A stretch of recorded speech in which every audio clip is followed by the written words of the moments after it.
If you look at his life situations, the way life happened to him, it's a continuous series of disasters. Loses his kingdom, what is rightfully his, ends up in the forest, loses his wife, gets kidnapped, fights a brutal war which he's not interested in, brings back his wife, suffers very uncharitable comments about his wife from everybody around. A wife who was very dear to him, pregnant with 2 children, twins, takes her and leaves her in the forest, never sees her again in his life,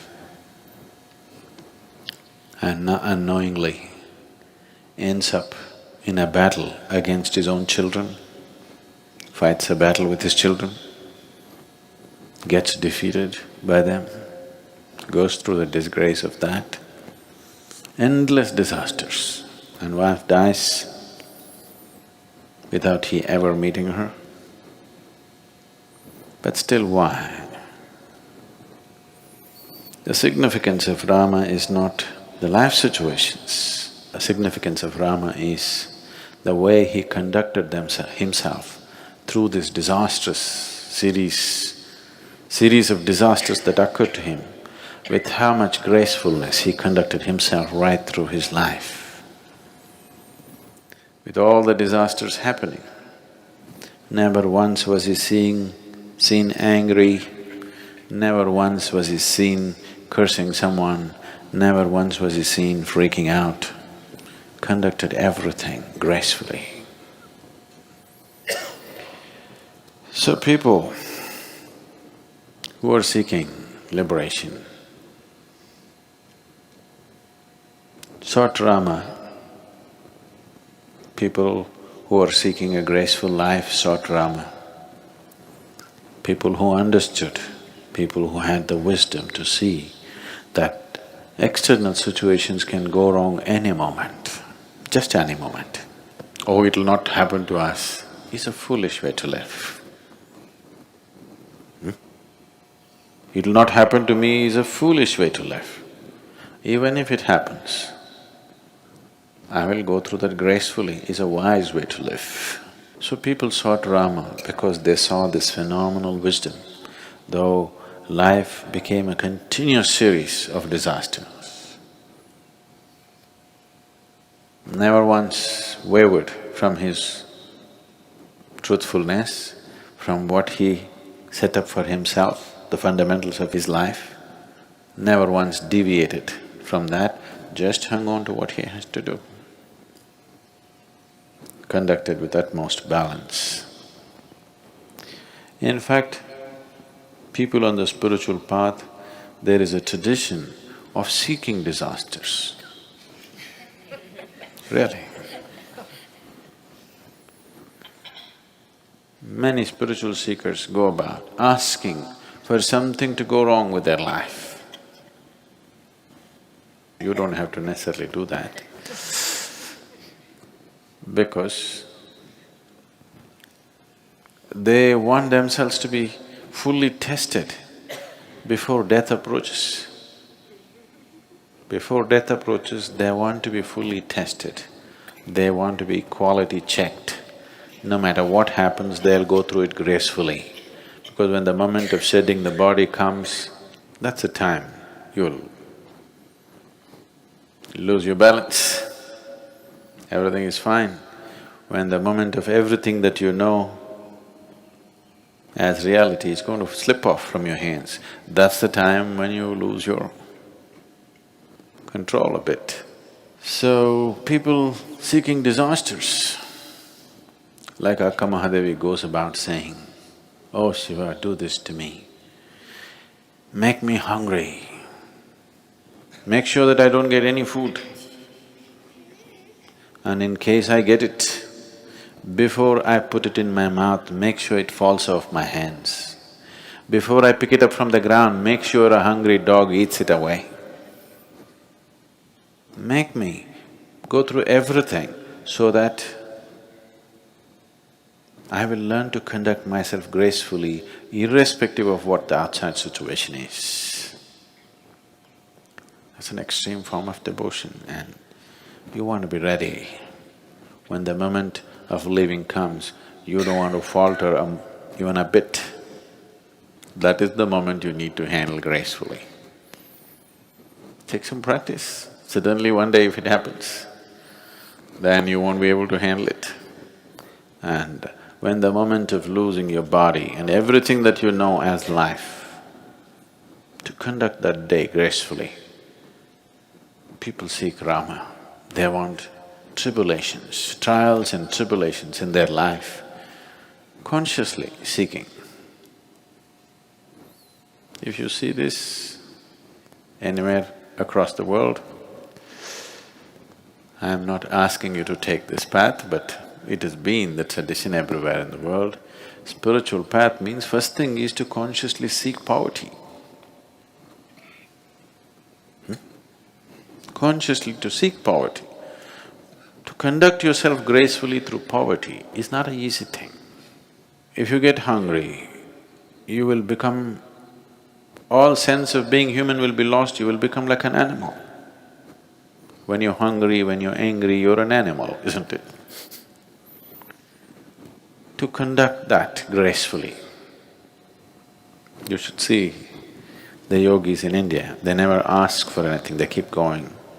You can see they're hungry. They have not eaten for days sometimes, but they will conduct themselves so gracefully. Any number of them,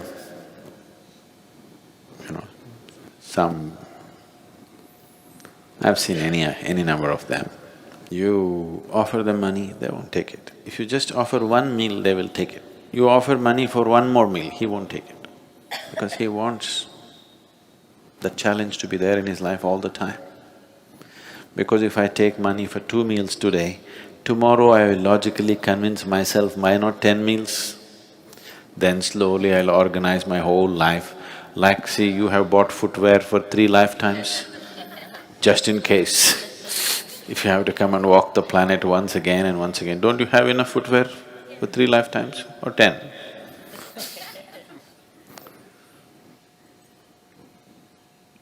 So, once you add one more will become logically acceptable and it'll grow endlessly.